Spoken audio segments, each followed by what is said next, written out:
Looking for a fun and informative podcast all about training working dogs? Look no further than the LWDG Pod Dog. This weekly show is hosted by me, Joanne Perrott, founder of the Ladies Working Dog Group, and I chat to experienced trainers and experts in the field who will give you helpful tips and advice. Whether you're just getting started or you've been working dogs for years, this podcast will have something for you. So pull up a chair, pour yourself a cup of coffee and tune in to LWDG Pod Dog, and let us help you build a better bond with your best friend. Hello and welcome to another episode of LWDG Pod Dog. This week I am joined by Society member Tracy Wisoska. How are you today, Tracy? I'm good, thanks, Jo. Thanks for having me. I'm really looking forward to our chat, our podcast, all about the topic, which is taking a breath at 50. Now, you and I came up with this topic chatting about your sort of background and your history and how you got to where you are today. So can you tell the listeners all about your background? Okay, so I, for the last 12 years, have been a canine behaviourist. I started that following the death of my most precious dog, so I'll just go back to that slightly. So I had two Rottweilers in my previous life, most wonderful dogs, and because I chose to have big dogs, I found myself very quickly on the blunt end of the public's disapproval of these type of dogs. And the first thing that occurred to me is after a gentleman told me that my dog should be muzzled when out in public because they're on the dangerous dogs list, I thought, do you know what? I need to know what I'm doing here. So the first thing I wanted to do was make sure my dogs were really well trained. And the second thing I wanted to do was find out about dog law. So two things sparked an interest straight away there. So I started to read a lot about dog training. Now we're talking back in 1996, 97. So quite a long time ago. So obviously the dog training has changed an awful lot in that time. In fact, the breeder that I got Jewel and Diesel from told me I should use a choke chain. And at that time, I didn't know any different. So I bought little puppy choke chains for my dogs, but very quickly just thought it was more the look. I thought this doesn't go with me, so I bought flat collars and started from there. But I made a conscious decision then to make sure that my large dogs were really well behaved in public, and they were. And I, like I said, I also then started this journey of learning all about dog law. So the first thing I found out was Rottweilers are not and have never been on the dangerous dogs list. And therefore were not required to be muzzled in public. And then Jewel became my rock as my husband, my first husband, and I decided to split. And like many people, you know, your dog is not only the reason you have to get up in the morning, they become the reason that you want to get up in the morning when things go wrong. And they just take on a whole new importance in your life when things don't go according to plan. So as it was previously sort of decided, Diesel went with my husband, went to live with him, and Jewel stayed with me. And she just became even more important in my life. And I was working in the corporate world then, and Jewel died from complications relating to Cushing's, sorry. And within about 3 days of her dying, I resigned my post in the corporate world. I remember sitting in a meeting, just listening to people chatting and just thinking, I don't think I care about any of this anymore. You know, it was just all nonsense. And so I resigned there and then, and I took 3 months off work to get my head around losing Jewel, and I started studying. I joined the Animal Care College and started studying introduction to canine psychology, then intermediate canine psychology, and then advanced canine psychology.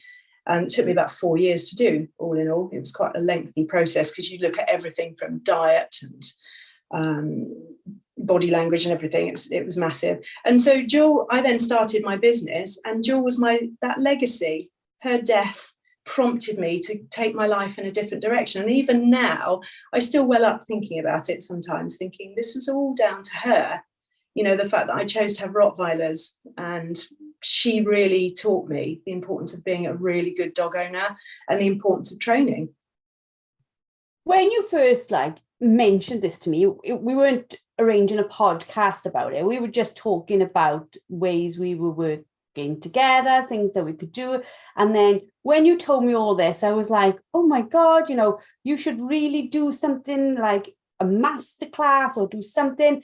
But then you talked to me a little bit more about what happened as you processed or as you went down this process. Can you tell us a little bit more about that?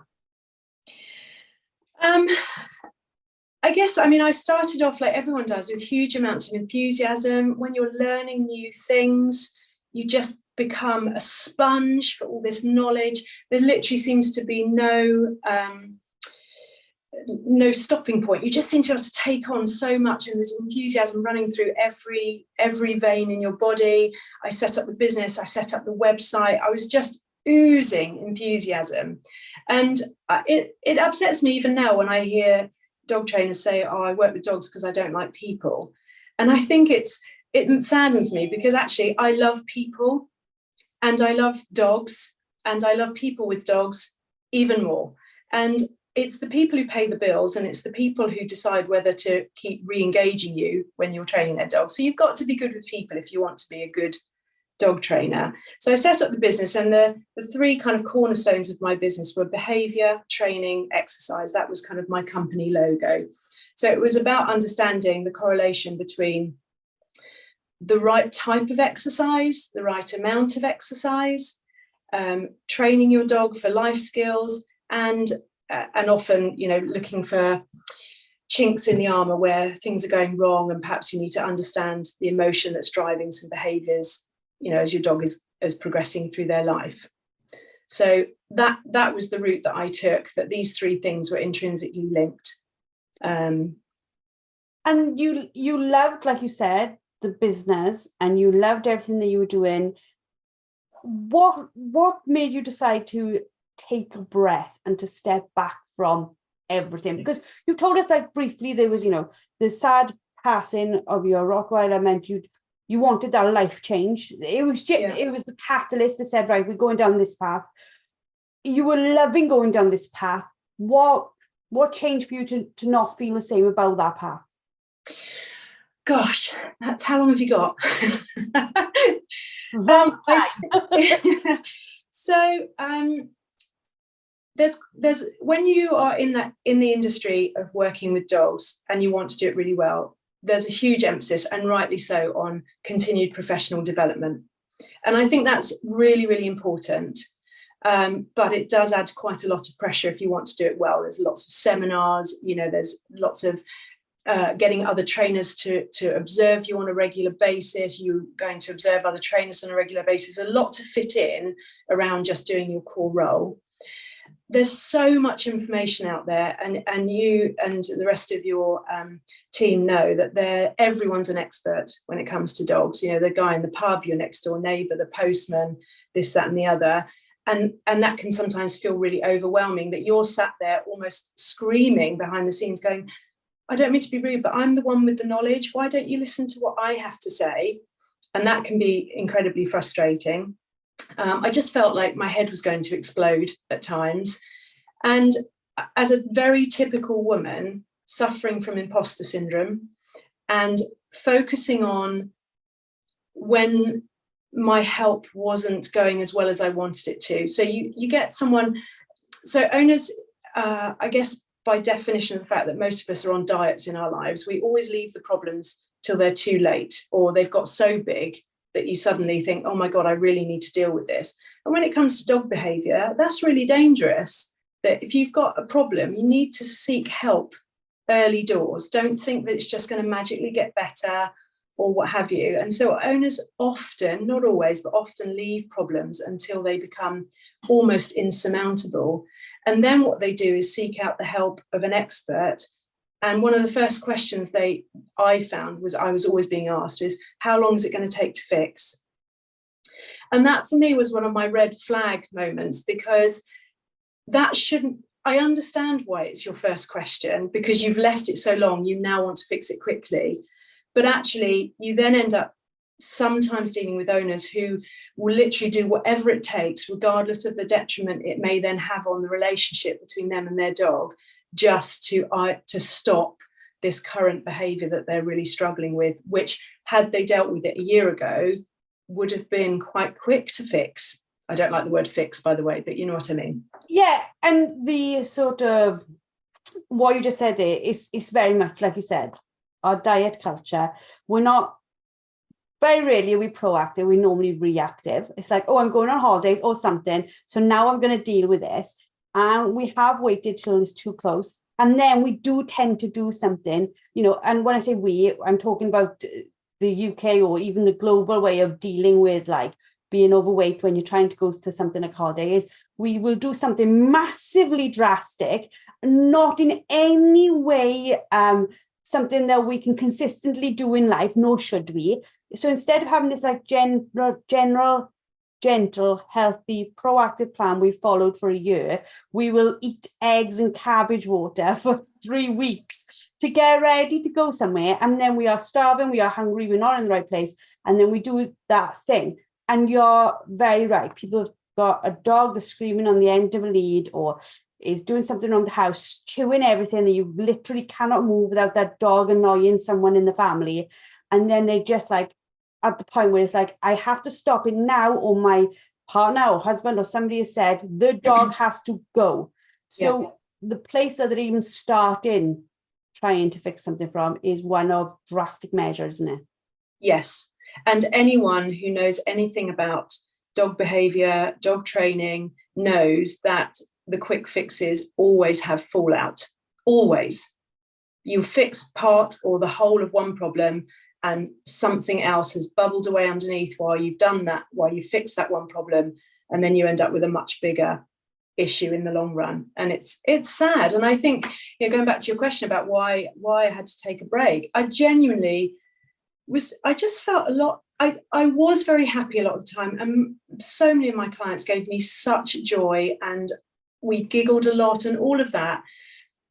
But it just kept building, that I have this overwhelming sadness in me that I knew that I couldn't carry on. And not long before I finished, I went on a webinar, because the title was just brilliant. It was run by an amazing animal behaviourist called Sarah Whitehead, and she ran a webinar called Why Being a Dog Trainer Might Just Kill You. And I thought, what a great title. So I hopped onto this webinar, and it was absolutely brilliant. And she was talking about how dog trainers are a type A personality generally. So these are the sort of people who often go into nursing and teaching. We have this sort of caregiving approach. So typically our sort of personality traits, we're hardworking, often ambitious, can be impatient, definitely workaholics, good at multitasking, take on far too many responsibilities. Is this sounding familiar, Joe? Get easily frustrated. But in amongst all of that, we're very caring and giving, to the point that we don't know when to stop. So we give so much of ourselves to our clients and their dogs. And even when they've gone home or we've watched them walk back to their car, we're already going back into our house thinking about them and their dog tonight and tomorrow. And we just don't stop. And it becomes this, this real thing. And the problem for personality A type people is that when you then drip a load of stress on top, we are the type of people who crash. We become really intolerant. We can say inappropriate things because we've just got to the end of our tether. And Sarah described something that was very, very apparent to me, which is compassion fatigue. And those two words, I thought, oh my God, that's it. That's what I've got. So I'd say again, it's compassion fatigue. So you've given so much of yourself to be compassionate, to where inexperienced owners go, things wrong with their dogs, like we all do, but you just go, I can't help you anymore. I just can't help you anymore. And it became very apparent to me that that's where I was heading. And like we've talked before the podcast, and there's quite a lot on my shoulders at the moment. But you're quite right, aren't you? That whole like, you don't break a one thing, you break a lots of things. And I'm very aware of my personality and my behavior. So I will put in things to buffer where I know I'm going, because I've been there many times before. So I will put things in place. But it is very, very difficult, like you said, when something is so important to you and so absorbing of your time. Putting the barriers in place for that is not as easy, because it's something that you love so much, you don't want to step away. But if you don't step away, you're going to end up hating the thing you love. Yes, absolutely. And it is really, really difficult. And I remember thinking years ago when I did some human psychology, because there's a lot of crossover and you are dealing with people every time you deal with a dog. And let's not forget that. Stephen Covey, who wrote the book about how to win friends and influence people and all that sort of stuff. One of his key messages, though, is really important. I still live by this now, is seek first to understand before being understood. And for me, that's really apparent in the dog world. We need to think more about seek first to understand our dog's perspective, how this is for our dog, what's their map of the world, before trying to, push what we need from them. If we can see things from their perspective, often that unlocks the very obvious answer of how to, again, don't like this word, fix things. And I feel, again, it's you want to, even when owners are telling you things that you're literally sitting there going, oh bless you, this is just awful, you're still trying to understand why on earth they've gone down that rabbit hole. And then that comes back to the whole thing of there's just too much information out there for owners.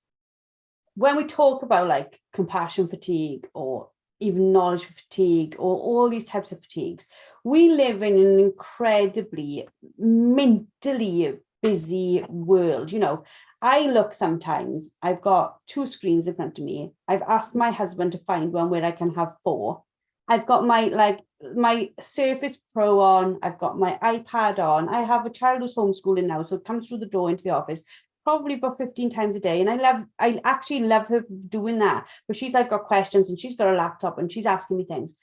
And like the phone is ringing and all these things. And I think, how on earth, as we get older, the demands on us become more and more.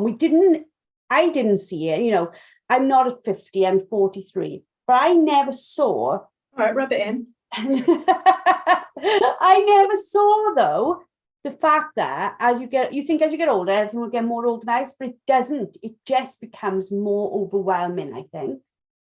Yeah, because that age-old adage that the more knowledge you have, the more questions you have. And so I hoped when I started the business back in 2010 that because I had spent all this time studying, I'd have all this knowledge and everything would become clear. And it did to a greater extent. But as the years then go on, you start to question that knowledge because things change and you talk to other people and you widen your network and you have different perspective and you read different books and all of that sort of stuff. And so this knowledge that you were quite comfortable and confident in just keeps opening up these chasms of, but what about this?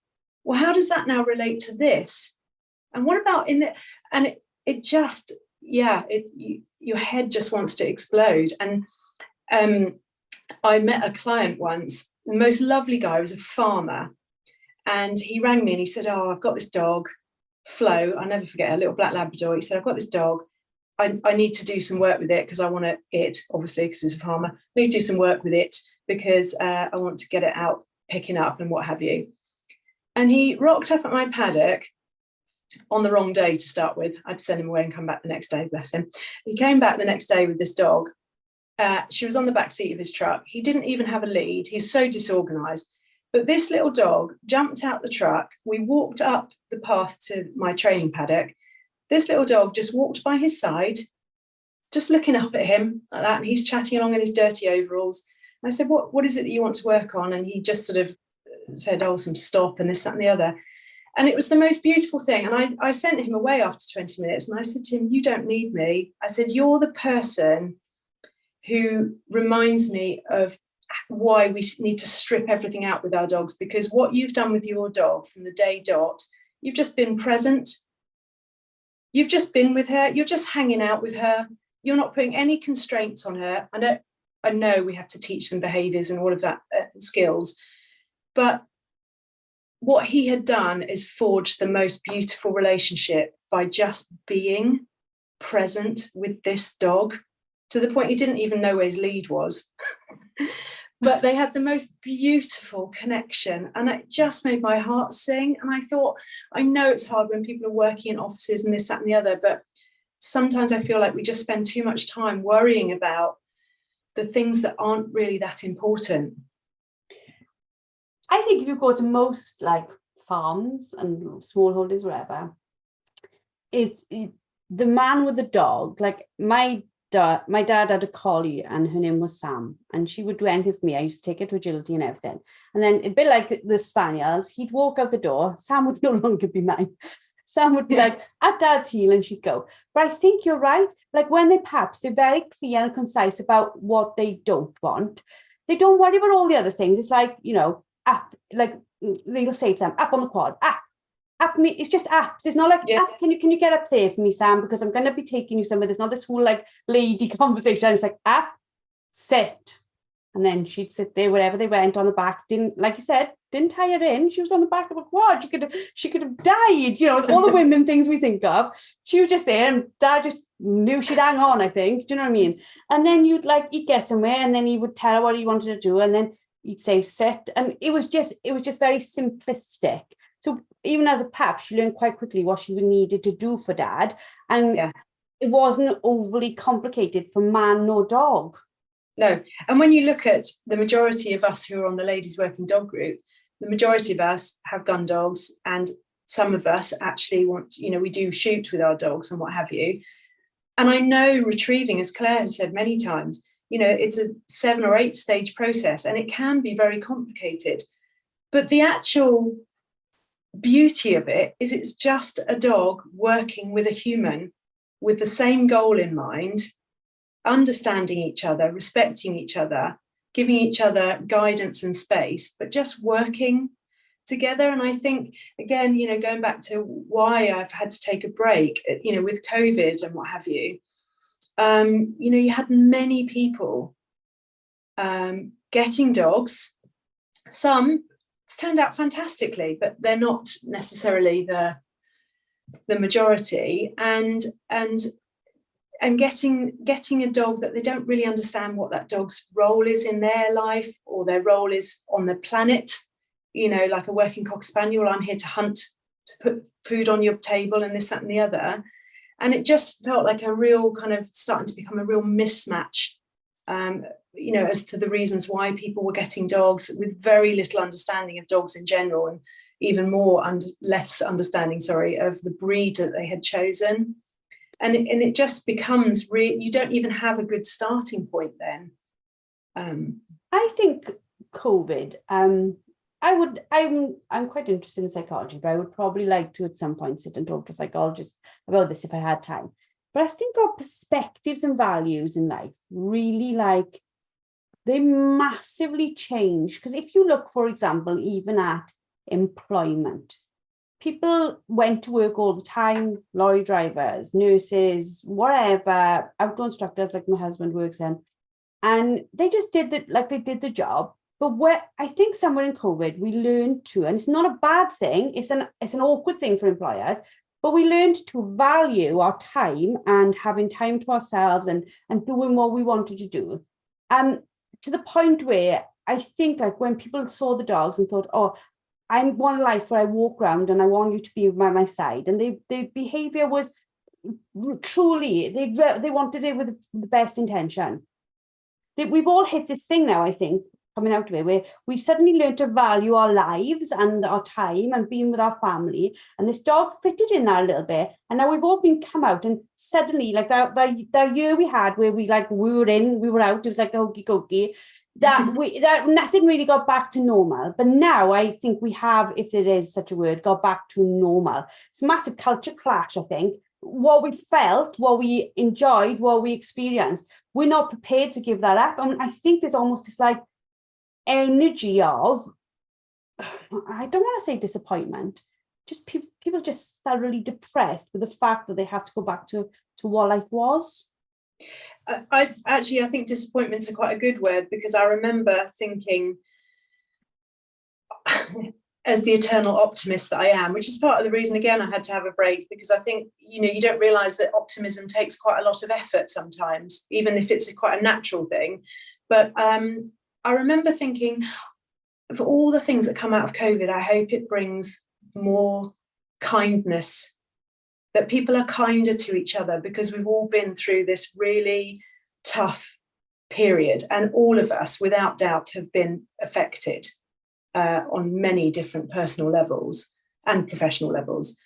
And it makes me sad, and I am disappointed that we have gone back to normal, where people still cut me up in their cars and are rude to, shopkeepers and shop workers and doctors, receptionists. And I just think, God, have we really learnt nothing? Interesting part of this, though. I think, we were all standing on the streets, like clapping for nurses and wherever, and there was a feeling of community. Yeah. I think we haven't gone back to normal. We've come back out, and I really do sense, and I don't know whether it's just me, I'm sure there's other people who feel it, I'm sure you feel it, there's a huge anger. It's like it's almost, I don't know, the world seems really angry right now of what it's had to come back into, because for a time, we say like about all the screens, the man and his dog, for a while it was just us and life, wasn't it? Or everything else was stripped away, whether we liked it or not. It was all stripped away, and we had to go, oh, okay, this is what it's like to sit calmly in the house and not to have to go anywhere, and cook a meal, and maybe be simplistic about our meal because there's not much things on the shelves and all those things. We went back to basics in such a way, in such a fast way, and we talked about the speed we do things and the drastic. We went drastically back to a life we have never experienced and found out we loved it. And now we've drastically been thrown back out into the life we had and gone, oh, this life really, really sucks. Yeah, and it takes me back to the farmer with Flo, because this was before COVID, him and Flo were just focusing on the basics in life. Let's just hang out together. Let's just be together and enjoy the sunshine and enjoy the rain, and let's just be together. And I think now we've come out of that. A lot, again, people with dogs have suddenly overcomplicated it all again. And, I know you guys have talked before about overstimulation and far too much enrichment for our dogs. And, when did we lose sight of, let's just teach our dogs to settle and to chill out, and to be able to do that for many, many hours without needing stimulation. We've got to do, licky mats and snuffle mats and da-da-da-da-da. You go, actually, it's fine just that your dog is just settled by your feet or not by your feet on their bed in the kitchen, and that's okay. We don't have to be doing. We are human beings, not human doings. It's okay to be and just stop and breathe and go.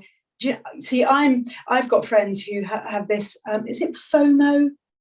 So, yeah, this is all above my pay grade because I'm old and wrinkly. But in discussions with my friends, apparently I'm a JOMO. So I have the joy of missing out. I'm delighted when I realise I haven't been invited to things, or I haven't had to put things on social media. And I'm like, yes, that I'm all over that. For me, it's about me, my little nuclear family, my dogs, breathing.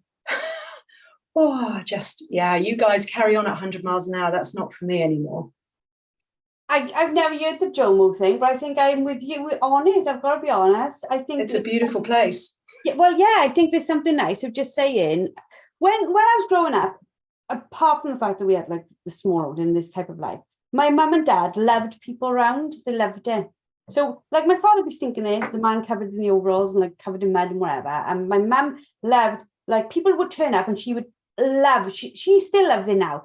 She would like say, let's cook a meal out of nothing. And she'd like feed like 15 people. And our kitchen was constantly full. We'd be going to bed at 11 o'clock night, me and my brother. There's only like 11 months between us.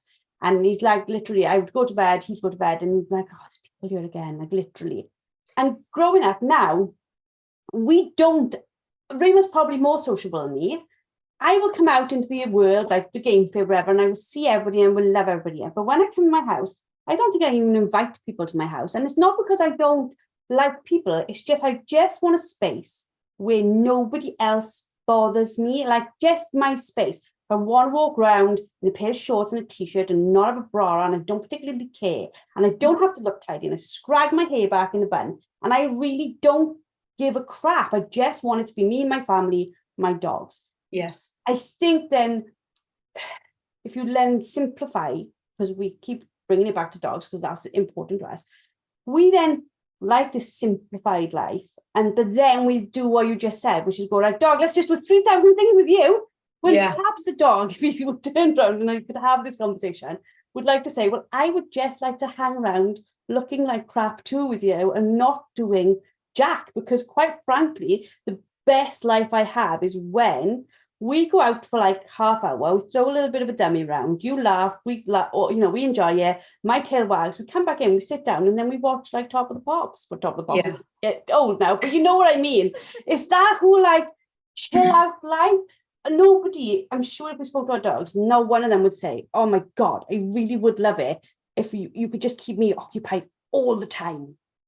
Exactly. And I think we've just, again, you guys have done podcasts on all of this sort of stuff, but it is, we've gone too far into this position of we have to be doing something with our dogs all the time.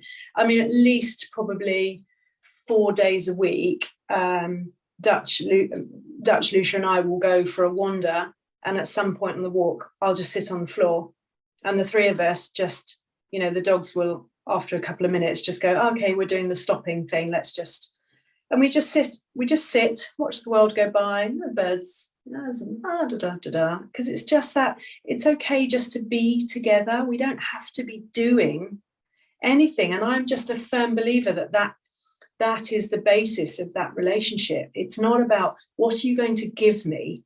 What am I going to get out of this? It's just, I'm okay just to hang out. So when you decided to go, that's enough, I'm closing my business, I'm stepping back, life is going to stop pushing me 100 miles an hour. What was that like? Was you like, oh my God, what have I just done? No, not straight away. Straight away, I was like, it's like, when you've been putting off a decision, and even when you then make it, even if it's the wrong decision, you take relief in the fact that you've made a decision at last. So the initial euphoria can last for a while. And mine was coupled with extra euphoria because I made the decision to get Dutch. And we put off getting a second dog, partly because, again, controversially, I'm a firm believer that if people have got children, if you're going to bring a new puppy into that, unless you really know what you're doing and you've got loads of time, your youngest child should be at least 7 or 8 years old, so that you're not trying to manage both things. A child that age, you can talk to them about the rules, like you mustn't do this, and this with the puppy, and etc., etc. So I had the double joy because I was stopping the business and I was getting Dutch. So for me, it was perfect. Very quickly, I would say within a few weeks, I missed the interaction with some of my regular clients. There's no doubt about it. And I missed the sense of, I've made a difference to someone else today. But what I had to do was then realize that I was making a difference to me. And as women, we hate putting ourselves first, and we certainly hate saying that we've put ourselves first. But through some difficult times, my friends have been through difficult times, bereavements and cancer and all sorts of things, that you realize that it is not selfish to put yourself first. It is absolutely essential. and to check in with yourself and go, am I okay today? Am I okay? Because if I'm not okay, I'm not going to ask other people if they're okay, because I'm no good to them anyway. Until I'm okay, I'm no good to anybody else. And so I had to replace that feeling of feeling like I'd made a difference to someone else's life through helping them with their dog, to going, I'm making a difference to my life. You know, I was, dare I say it, a better wife, definitely a better mother. I was always a brilliant dogger. No, I was filling lots of my own tick boxes, and it suddenly felt quite good to selfishly keep bits of me every day for me and my family and not give away so much. I wonder though, like, not to go back to the COVID thing, what you just said there, was it a case that we all got to be better mums and dads and sons and daughters? And because we had time to be with people and help other people who were very, very important to us to have a better day. And now we've gone back to work. We are, for a lot of people, that's been stripped, you know, being home when your children go to bed, that's been stripped from lots of men and lots of women who don't have that now. And then we wonder where that anger comes from. It's the fact that you've taken from people, not taken from people because we shouldn't have had it to begin with. A dreadful disaster happened. But is it a case of now we know what we're missing now, and now we're angry that we have to miss it? Yeah, and it's a difficult one, isn't it? Because we were fortunate that in the first lockdown we had the most beautiful weather, and I think we and our planet needed a break. But then it became difficult to maintain that break because people were losing their jobs and, you know, their quality of life because of financial pressures. So lockdown then took on kind of the evil side. So it became difficult. And I think that in itself then created emotional conflict for a lot of us. Like, I'm really enjoying the break, but now I'm really worrying about financial security and this, you know, homeschooling and this and the other. And it goes back to the things that we understand about our dogs, that although the brain is a hugely complex thing, you know, I used to sometimes say to my clients, because you don't want to overcomplicate terminology, let's imagine the brain is split in half. You've got one side for thinking and one side for emotion. Emotion drives behavior in us, in our dogs. And the key to unlocking the reason why we do things is to understand, well, what emotion is driving that behavior? So that, like you said, we all became better husbands and wives and brothers and sisters and daughters because we had the time.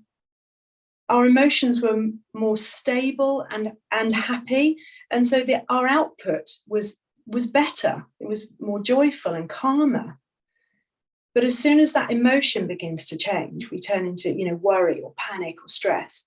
What we then see is this different output, this behavior towards other people or what have you. And we see this in our dogs, which is why, you know, when you do lots of work around canine behavior and stuff, that you really want to get to, well, what's driving the behavior? I know the owner wants to change the behavior, but that's just the output. What we've got to do is unpick what's driving that and how do we change that, because the behavior then will moderate itself or change into something different once we've unlocked, you know, what's driving it. I'm an obsessive reader like you are, and I love to learn. And I read a book, I'll find it and put it in the show notes. It was by a lady called Brooke Castillo, I think that's her name. And she explains this whole process about feelings and actions now. But she said every feeling you have is initially a thought. And she says, there's not a feeling you have that wasn't a thought. So for example, I see my husband, he's got chocolate, but my thought is, oh, he's got chocolate, and then I feel amazing. And she said that for a lot of us, if we could learn to control the thought, we can control the feeling. Anyway, she goes into it in depth. It's very, very worth reading. But if you think about it with our dogs, we don't know what the thought was. We don't know what the feeling was. There was definitely, without doubt, regardless of the brain of whatever animal, there is a thought. There is a oh shit, he's going to kill me, so I'm going to fly away. Or there is something that makes their behavior. I think it's very important we understand that sometimes when we are dealing with a behavior, there is a thought behind it in your dog that it might not be very easy for you to see. Does that make sense? The dog might be doing something just because of a thought, just like you do things because of a thought. Got to work out what the thought was. Although we can never know exactly what that thought was, we've got to try and work out what we possibly could see it being.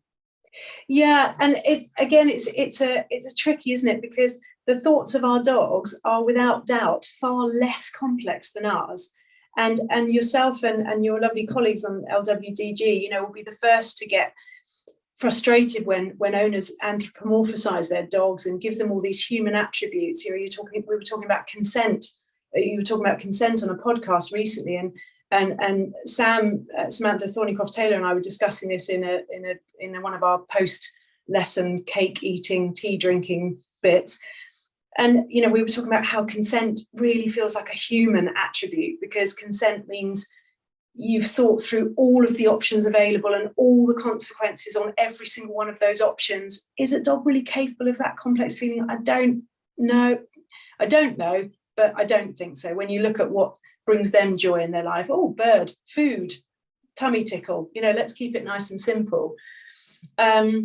So I think you're right. It starts with a thought, but I genuinely think our dogs' thoughts are simpler than perhaps we sometimes give them credit for.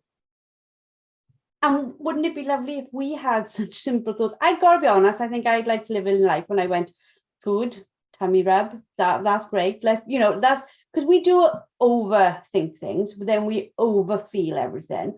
That's why I took a break, Jo, because that was me. I'm thinking, I just want my thoughts to be simpler.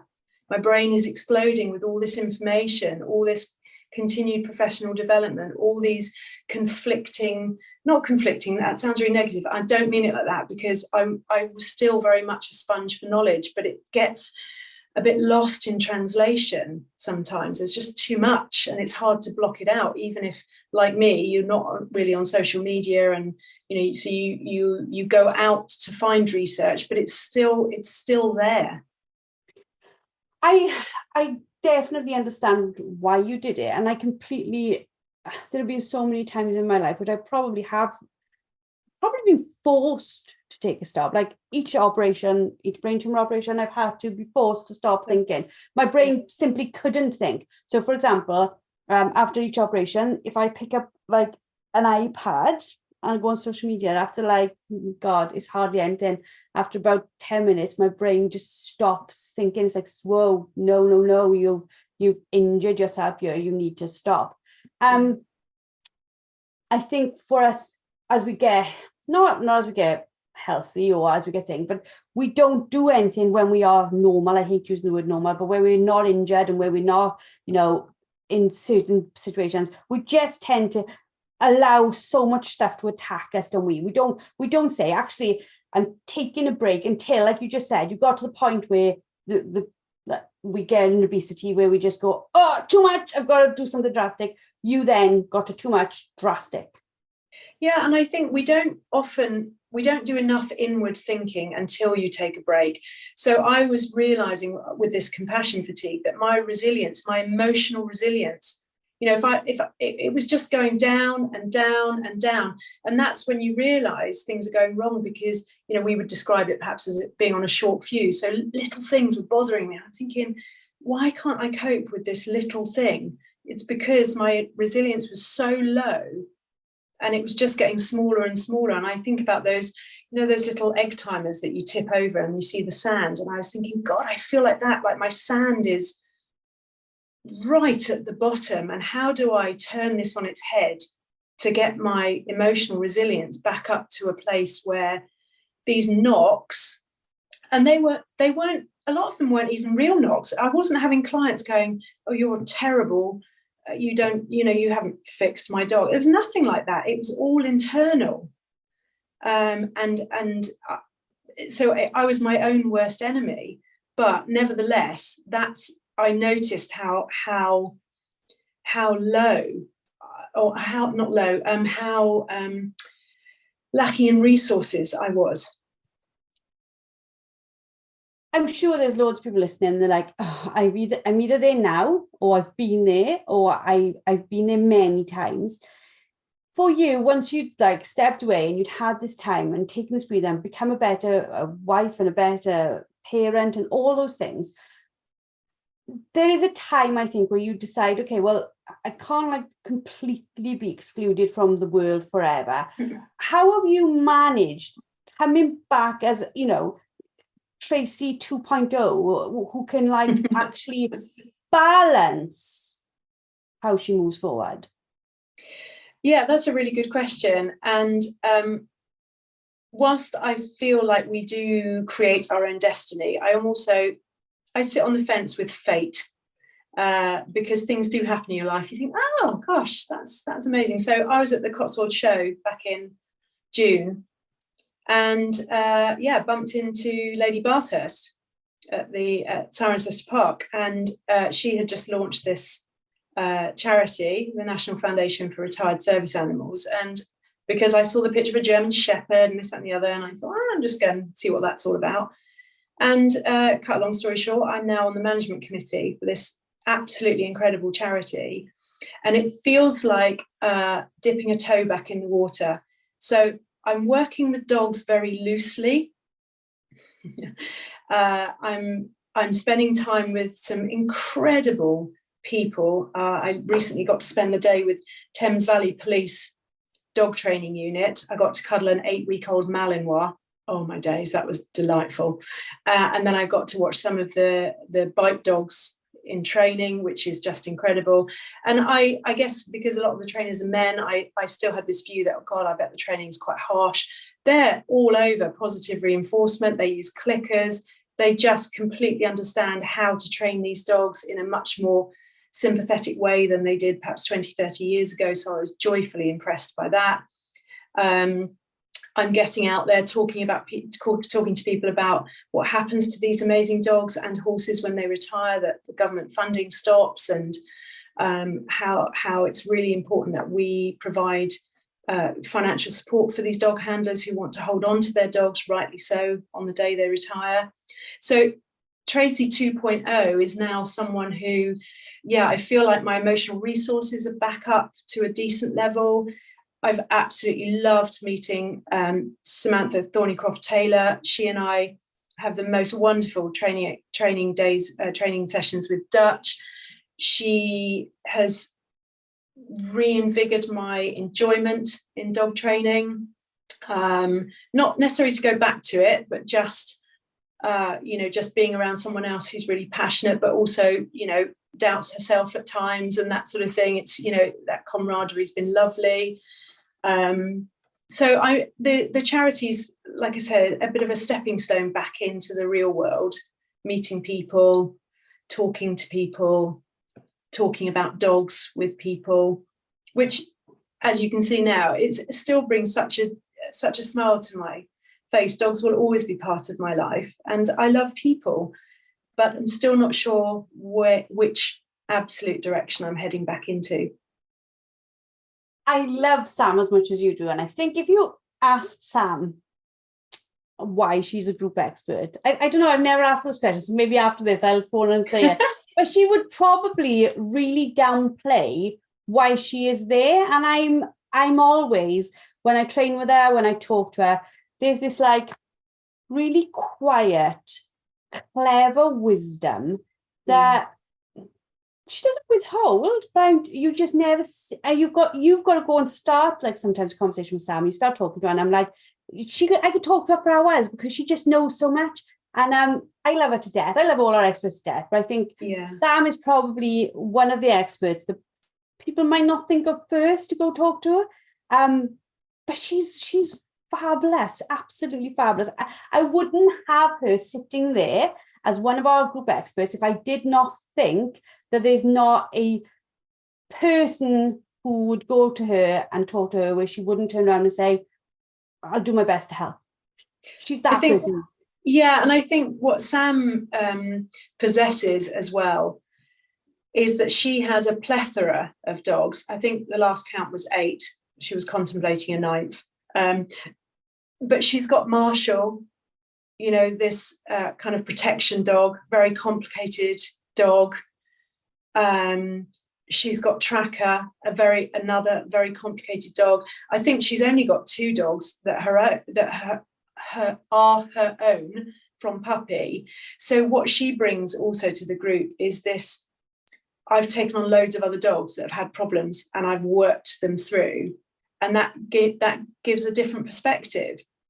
Because when you were having podcasts previously on things like correction, which again I have views on that, but one of the things that perhaps doesn't always come up in conversation, because I guess the majority of your ladies have got dogs from puppies who are bred well. These are genetically sound dogs, so you're starting from a different standpoint than a dog who has been beaten within an inch of its life, has got really bad genes, come from a puppy farm, the mother had a horrendous pregnancy, stress.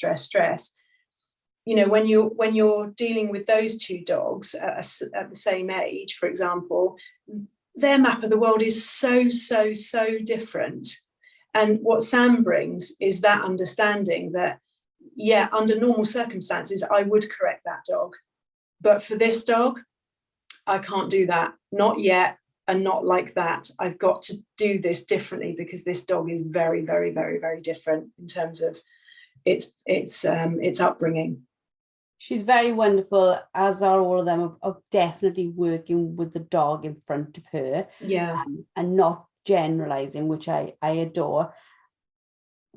Coming away from Sam there a moment and going back to your NFRSA, when you started telling me about this, I know we're going to do a podcast separate to this about this charity, but I would like to just briefly touch on it now before we close, just for people who are like, well, what is that about? Can you just explain quickly why the charity is about and why it's important we support it? Okay, so it came about as an idea about 6 years ago when Lady Bathurst was the High Sheriff of Gloucestershire. So she was involved very much then with the police and fire and prison services within Gloucestershire. And it just became very apparent that on the day, if we've got prison dogs, fire dogs, UK Border Force and police. Let's just focus on police. That's one people that everyone knows. There's about 2,500 serving police dogs across the country at the moment, and they are general purpose dogs. So usually your German Shepherds or German Shepherd Malinois, Dutch herders, and then you've got your search dogs, which are usually Labradors or Spaniels, and there's a few other joyful mixes in there as well. But on the day that these dogs retire, the handler is faced with a really difficult decision. They can either pay £1 and legal ownership transfers to them, or they need to rehome the animal because they know that at some point there's going to be astronomical, probably, vets bills that they just cannot afford to pay. It's a huge number, but 99% of the handlers keep the dogs because these dogs have saved their lives. They've worked with them. As the handlers say, I spend more time with my dog than I do with my wife and kids because I'm on shift with them for 12 hours, etc. So they take these dogs on. But so we had a retired police dog, Keela. She had a stomach torsion. So this is emergency surgery needed immediately, £6,000. And the handler, of course, said to the vet, of course, save her life. And then she's like, oh my goodness, £6,000. Now what am I going to do? So she's an example of someone who can then put an appeal in to get a grant from us. And we not only managed to reduce her vet's bill by 20%, we then paid the rest of it for her. And what's lovely, this then becomes very much a two-way relationship because that owner now said, I'm going to fundraise for you. So what we give out, we often get back from those people or their extended family and friends. So these dogs, through no choice, they have the most wonderful life. We know that working dogs have amongst the best lives on the planet because they're doing the thing that they were bred to do. And these dogs have the most wonderful life with their handlers. They're just hanging out with them in the back of the police cars all day long. They're like, I am so happy. I'm just with mum and dad and this is great. But on the day they retire, it all stops. When And you told me about this, right? Like I'm getting like teary now, and it takes oh, a bless lot to you. get me to proper thing. But when you told me about it, I was really shocked because I thought it's a bit it's horrendous, in fact, that a dog that has served the country has to be in a position where, like, when they leave, like, really, as far as I was concerned, vet bills should be covered for life. They've literally kept, because the jobs they do, they keep our country safe. They do Yes. it like our police do, but search dogs, etc. They stop massive, dramatic, issues. They save people's lives en masse. Yes. I just think, like, it's just baffling. Army dogs, things like that, where they're going into like Afghanistan searching for devices. They save our people, and I just couldn't believe that it wasn't just a given that they would be taken care of for life. We're talking about dogs now. It's police horses as well. That's right. They would have that, and for somebody to have to make that decision, oh, I'm going to take you on. You've had a really beautiful life, but you've had a really hard life. So the chances are every dog, as it faces old age, is going to face a lot of complications.